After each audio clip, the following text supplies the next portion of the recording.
حضرت اویس کرنی رضی اللہ تعالیٰ عنہ مسلمان ہوئے، بڑا دل چاہتا تھا حضور سے ملنے کو، آئے بھی 2 دفعہ، آپ نے باتیں سنی ہوئی۔ اماں بوڑھی تھیں، اماں بوڑھی ہو اور ماں حکم دے دے کہ نبی پاک کے پاس نہیں جانا، ذرا سننا، تو حضرت اویس کرنی، یہ داتا گنج بخش علی اجویری نے لکھا ہے، یہ امام شورانی نے لکھا ہے، یہ تمام ان کے سیرت نگاروں نے لکھا ہے، کہا بیٹے میں کمزور ہوں، مجھے چھوڑ کے نہ جانا، چھوڑ کے نہ جانا۔ ایک دن بڑی منت کی، رو پڑے، اماں نے کہا بیٹا جانا، لیکن اگر حضور گھر نہ ہوئے تو تلاش نہ کرنا، میں فالج زدہ عورت ہوں، اٹھ کے چل نہیں سکتی۔ او بھائی، حضرت اویس کہتے ہیں میں نے دروازے پہ دستک دی، یہ امام شورانی کے جملے، سیدہ عائشہ صدیقہ اندر سے بولنی کون ہے دروازے پہ؟ حضرت اویس کرنی دروازے پہ کھڑے، کون ہے؟ بڑی عاجزی، بڑی درویشی، کہنے لگے اماں جی ایک فقیر ہوں، یمن کا رہنے والا ہوں، ایک فقیر ہوں، ایک درویش ہوں، یمن سے آیا ہوں، محبوب سے ملنا ہے۔ کہا وہ تو گھر میں حجرے میں تشریف فرما نہیں ہے، باہر دیکھ لو، مسجد میں یا کسی جگہ تلاش کر لو۔ حضرت اویس کرنی کی آنکھوں میں آنسو آئے، کہنے لگے وہ آئے تو بتا دینا کہ ایک قرن سے فقیر آیا تھا۔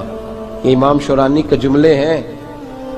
حضرت عائشہ کہتی ہے مجھے بتانا نہیں پڑا، محبوب گھر آئے تو آتے ہی پوچھنے لگے عائشہ کوئی آیا تھا؟ علم غیب رسول کے منکر اس حقیقت کو بھول جاتے ہیں، غیب مانا کہ راز ہے لیکن راز اپنوں سے کب چھپاتے ہیں۔ نبی کریم صلی اللہ علیہ وسلم کوئی آیا تھا؟ حضرت عائشہ نے سوال عرض کی یا رسول اللہ آپ کو کیسے لگا؟ حضور فرمانے لگے کسی کی خوشبو آ رہی ہے، کسی کی، یہ امام شورانی کے لفظ ہے، کسی کی، اگرچہ غالب خوشبو خود محبوب کی ہے، کسی کی خوشبو آ رہی ہے۔ کہ حضور قرن کا رہنے والا کو فقیر آیا تھا، سلام چھوڑ کے چلا گیا۔ جناب عائشہ کہتے ہیں حضور کی آنکھوں میں آنسو آئے۔ میں نے کہا حضور وہ گیا کیوں؟ تو محبوب نے فرمایا اس کی ماں بوڑھی ہے، اس کی ماں، محبوب اگر اماں کے لیے کہتے ہیں چل دیکھیں نا تابی بنے، وہ صحابی نہیں بن سکے، تابی، تو تبلیغ کرنے کیسے چلا جاتا ہے بیمار ماں کو چھوڑ کے؟ تو پیر صاحب کے ڈیرے پہ کیسے پہنچ گیا اماں کو چھوڑ؟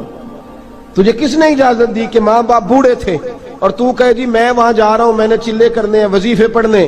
بھئی جب حضرت اویس کرنی اعلیٰ حضرت امام اہل سنت رحمت اللہ علیہ، آپ نے لکھا ہے کہ وہ جو محبوب کا فرمان ہے نا بخاری مسلم میں، رضا اللہ فی رضا الوالد، فرمایا جس کی والد راضی اس کا اللہ راضی، اور جس کا باپ ناراض اس کا، اعلیٰ حضرت فرماتے ہیں 100 ولی، ایک جگہ پہ فرماتے ہیں 1000 ولی ایک طرف بیٹھ کے کہہ دینا کہ یا اللہ اس بندے کو بخش دے، اور اکیلا والد کہہ دینا یا اللہ میرا نافرمان ہے، نہ معاف کرنا، تو فرمایا اللہ اس 100 ولی کی نہیں مانتا، والد کی بات مانتا، اس لیے کہ حضور کا فرمان آ گیا باپ راضی ہوگا تو اللہ۔